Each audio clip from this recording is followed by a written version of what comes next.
A single lock, 2 threads, one of them stops and waits. For 400 nanoseconds, nothing moves. On your laptop, you would never feel that. Here, that pause just cost someone money. So forget the men in suits shouting on the floor. They are set dressing. The real story of high-frequency trading lies one layer down in the software. These are systems built around a strange rule.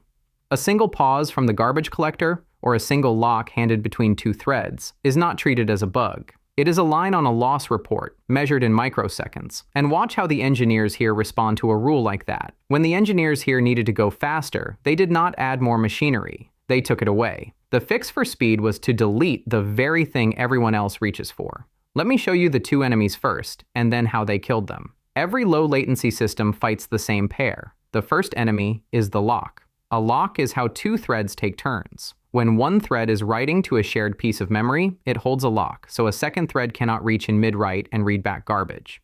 The second thread arrives, sees the lock is held, and does the only thing it can. It waits. In an ordinary program, that wait is invisible. A few hundred nanoseconds, a handful of times a second. Nobody cares.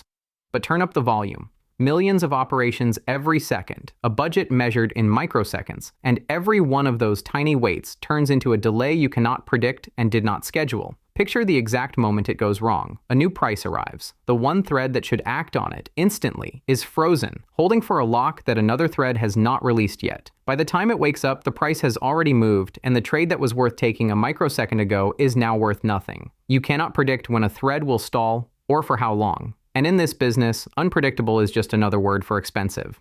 The second enemy is the pause.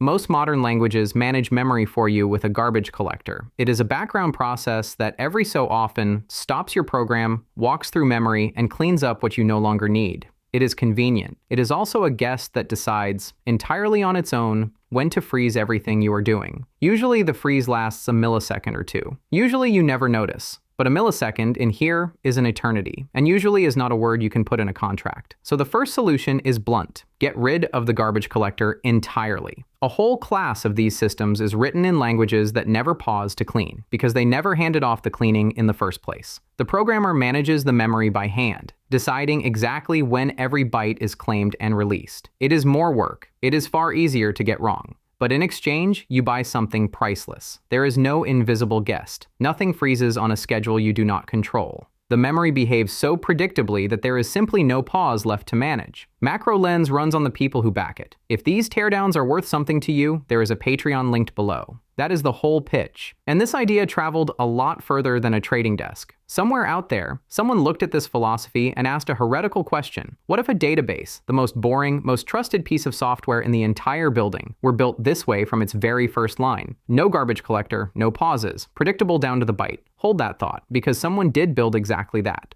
And the language they chose is one that almost nobody ships to production.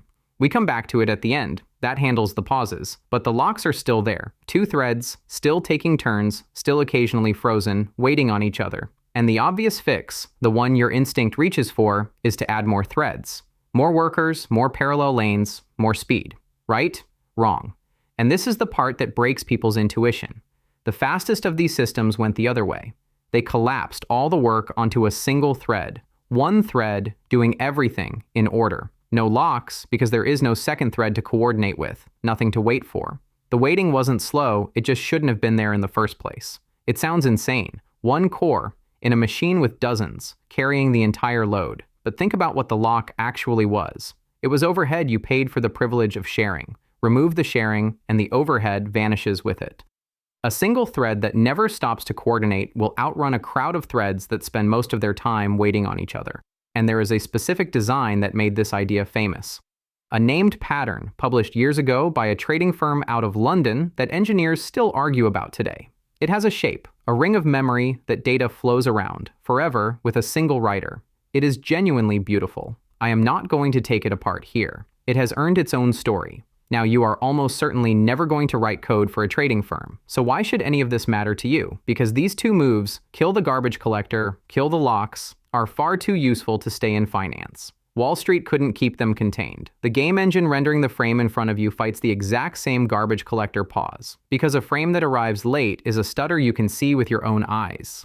A database under an app you opened this morning borrowed the single writer idea just to survive a flood of traffic. Messaging systems that move trillions of events a day, streaming pipelines, chat apps, all of them quietly adopted tricks that were born in a place obsessed with microseconds. That is the real reason to look at high-frequency trading, not for the money. No other industry ever had the money to chase one narrow question this hard. What does software look like when being late is simply not allowed? Nobody else could afford to ask it so seriously, and nobody else had a stopwatch this cruel to test the answers against. So the rest of the industry did the sensible thing. It waited, watched, and quietly copied whatever survived. The men in suits made a good picture, but they were never what mattered. It was the machine underneath and the strange backward shape it had to take, so it would never, ever be late. The next two videos open the two doors this one left shut. First, that database with no garbage collector and no pauses. 1 million transactions a second, written in a language almost nobody ships to production. And we go through exactly how, line by line. After that, the single thread pattern that made it possible. The ring of memory, from that firm in London, taken apart piece by piece. 2 systems, 1 obsession. Start with the database. It is on screen now.